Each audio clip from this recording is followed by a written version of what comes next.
Duolingo's mascot, Duo the Owl, was once a simple in-app reminder. But in early 2021, a 23-year-old strategist named Zaina Parvez saw something. Duo could break the mold, or rather, mess it up. She rebooted their TikTok account and let Duo evolve from a polite nudge into a passive-aggressive meme machine. Skewering pop culture, making fun of missed lessons, even parodying Squid Game.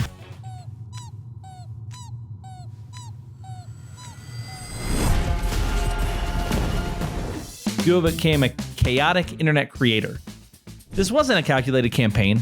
This was a personality explosion. Within months, Duo's TikTok hit millions. One post scored 3.5 million views. Another topped 24 million. This wasn't random entertainment. It was smart engagement. Duo wasn't selling. Duo was provoking. When you see an owl twerking on TikTok, this strategy did more than build awareness. It became a behavioral tool. The app's retention rates climbed as users refreshed habits to avoid Duo's return. And the audience exploded. TikTok followers jumped to the millions.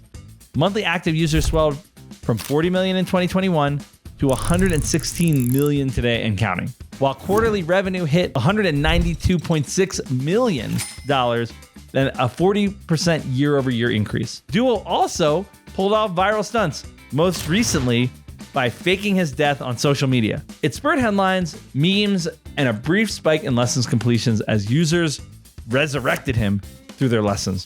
Let's talk about the results. TikTok followers soared to 16.8 million, racking up tens and millions of likes, which we talked about before. Monthly active users skyrocketed, and app revenues climbed 40% year on year, as we talked about before.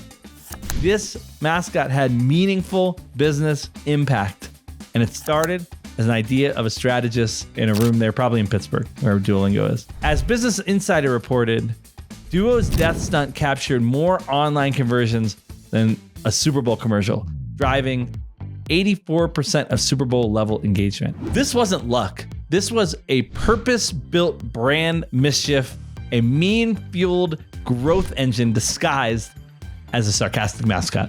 In 2025, Duolingo's secret isn't polished ads. It isn't the perfect script. It's personality-first marketing.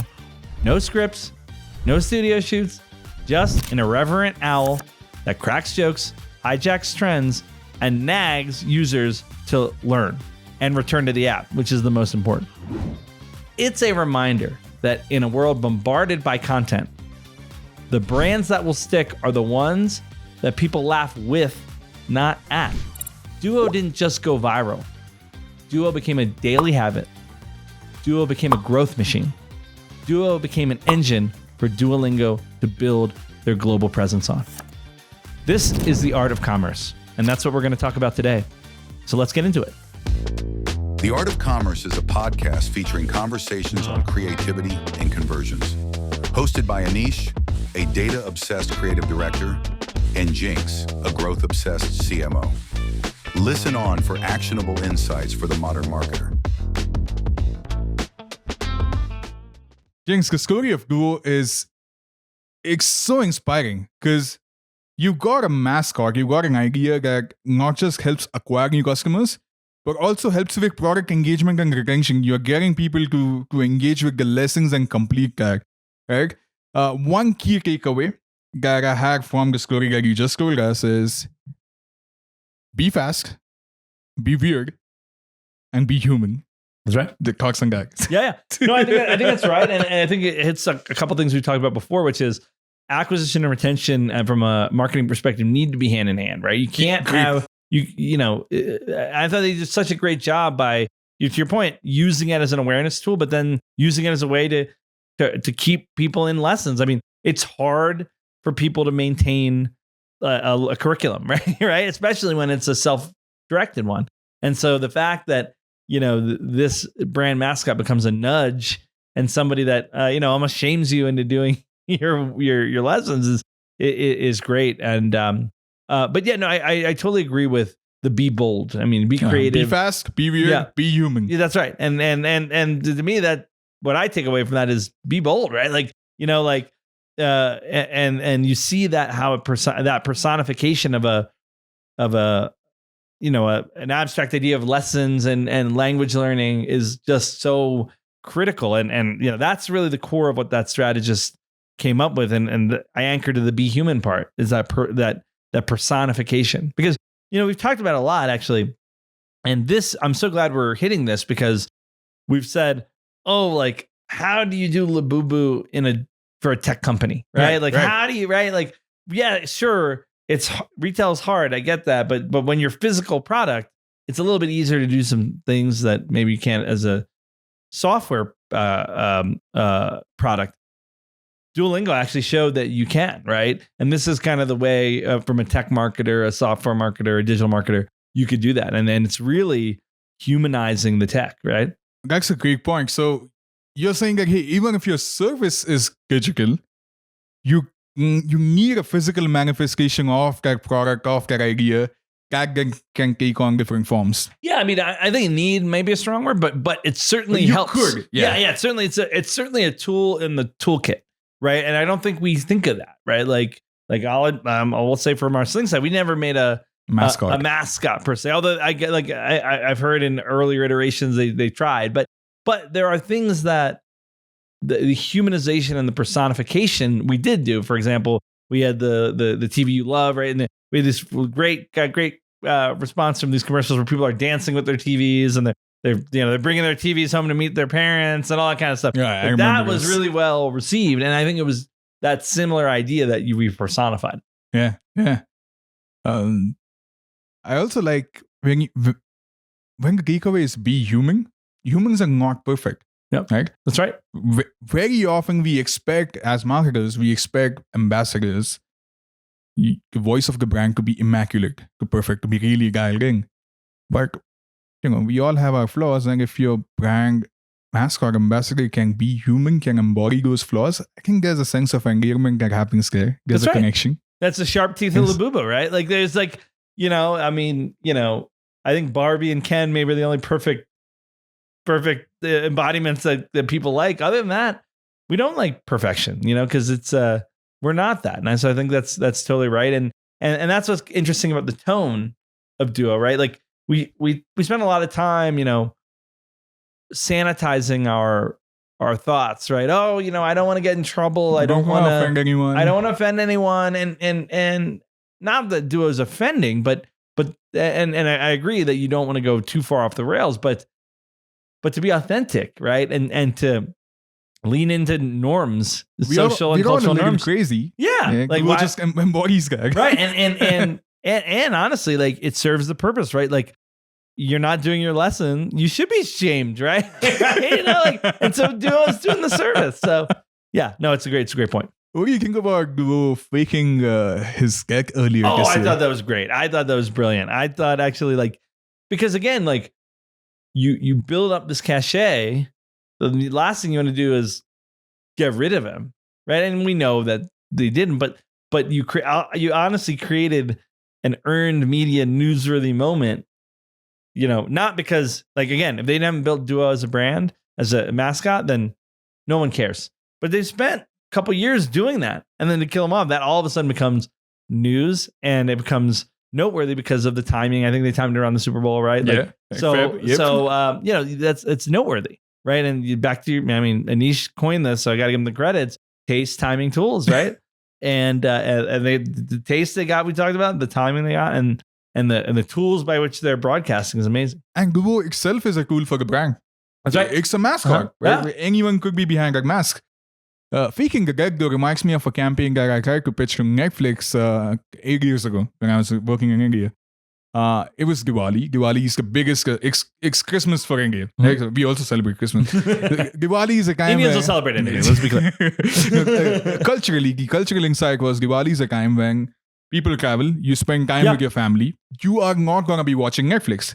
So the idea was let's do a social media blackout.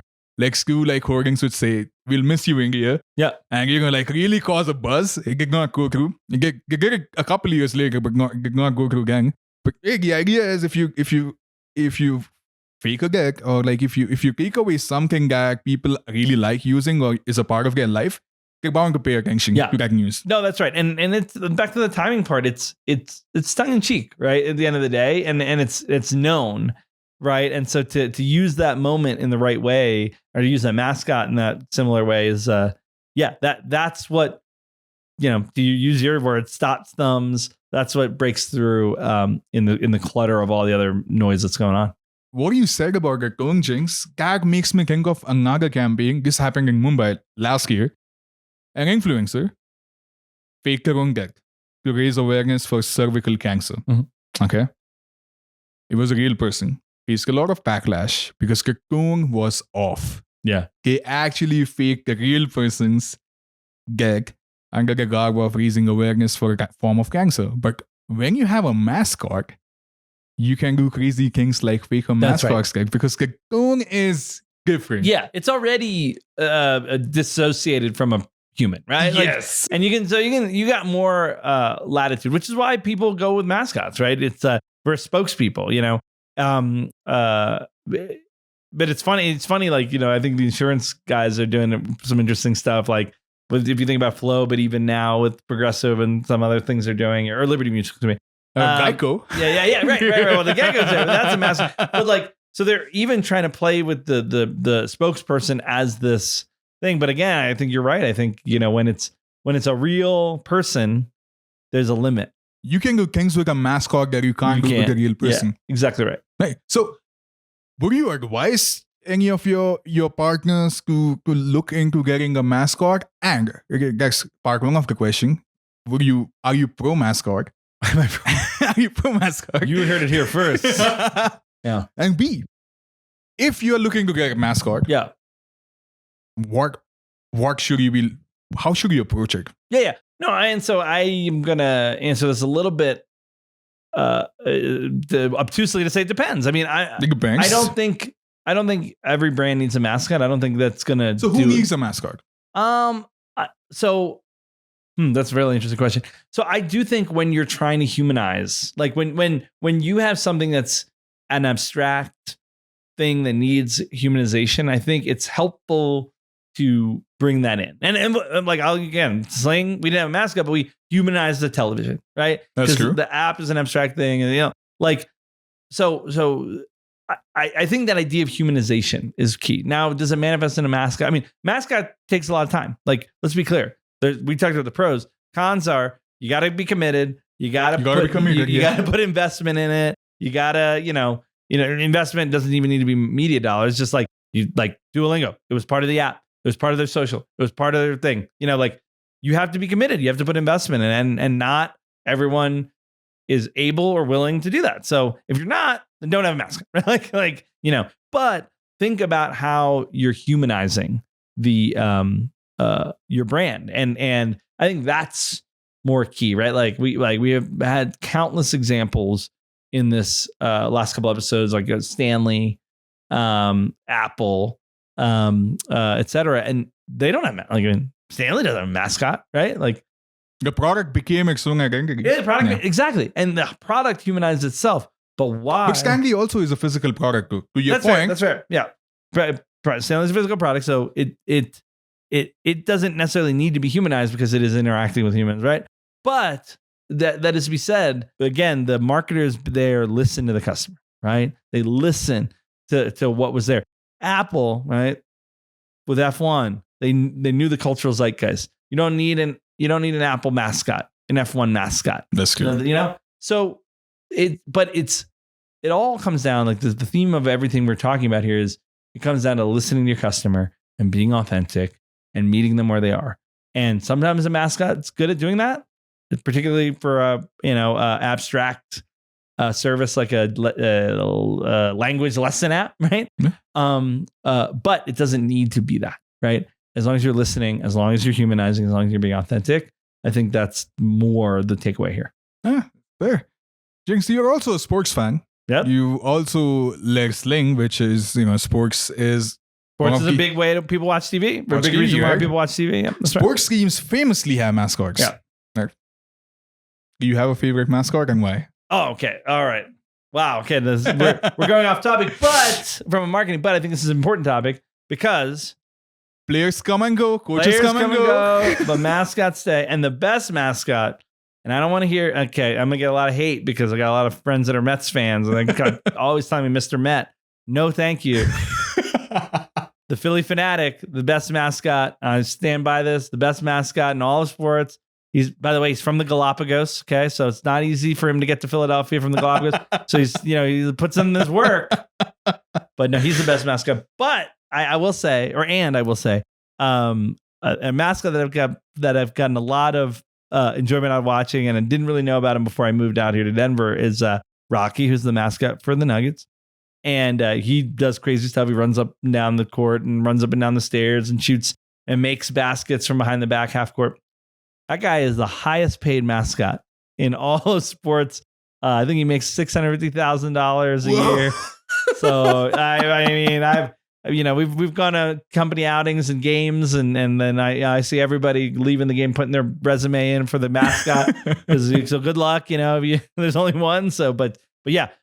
So they're big business, and they can really attract. And to your point, they, from a sports marketing perspective, are continuity in the brand that, players come and go. Like you said, logos get altered year by year, but the mascots pretty much stay the same, right? Yeah. Again, what's yours? Hey, I don't think I have one. Yeah, no. All right, he's Philly Fanatic. Okay, yes, he's Team Philly Fanatic. I'm gonna Google it. You don't have to Google it. We have it here. We have the unboxing. So the Philly Fanatic right here. Oh, this is him in his Star Wars gear. So Jinx, what's the mascot you used to give away as a part of your MVP award? Gritty. That's the Gritty. Oh yeah. The best part about Gritty is so he was introduced, I think, in 2018 or something like that. Oh, so relatively new. Yeah. And the minute he came out, Google Gritty. He looks like, he's Labubu level. He's Labubu level. Yeah, I was gonna go into some bad territory with my analogy, so I'm glad you said that. He's Labubu level creepy. But everyone, as soon as he was released in Philadelphia, said, "What?" And it's for the Philadelphia Flyers. What are they thinking? Why would they do this? And so we were hating on him as Philly people until the New Yorkers and other people started hating on him. Then we said, "Your hands off our Gritty. That's ours." And then everyone rallied around him, and now he's a beloved, although creepy mascot for the Philadelphia Flyers. There's a great thing you can rally people around the love or the hate of a manifestation of your and I mean, honestly, again, if you follow his socials and stuff, it very much like Duo. He's very, very authentic. He gets aggressive with people, fans. He gets aggressive, like his personality, but there's the genuineness and to your point, the way he connects with the fans makes him beloved, right? Yeah. Right. Hey, that brings us any closing thoughts? No, this was a fun episode that we went off on a tangent about mascots, but I think, again, if these last couple episodes say nothing, it's about being authentic, about how do you humanize your brand? You don't need a mascot to do that. This was just a great way to discuss that. But at the end of the day, authenticity, humanizing the brand, and listening to the customer and listening to where they're at really brings us all together. Right. Think beyond your product, think beyond your category, lean into your customer and cultural insights. Exactly. Sometimes it's going to be a mascot, and sometimes mascot's going to die and then come back. And they resurrect. Right, guys, that brings us to the end of another great episode of The Art of Commerce. Follow Jinx on LinkedIn. Yes. Follow me on LinkedIn. That's right. Most importantly, subscribe to the channel if you are watching and listening to this song. Rate us on Spotify. It will really help us reach a lot more marketers like you. And we'll see you in the next episode. Bye-bye. This is The Art of Commerce, featuring conversations on creativity and conversions. If you found value in today's episode, follow the show, leave a review, and stay tuned for more insights for the minds reshaping modern marketing.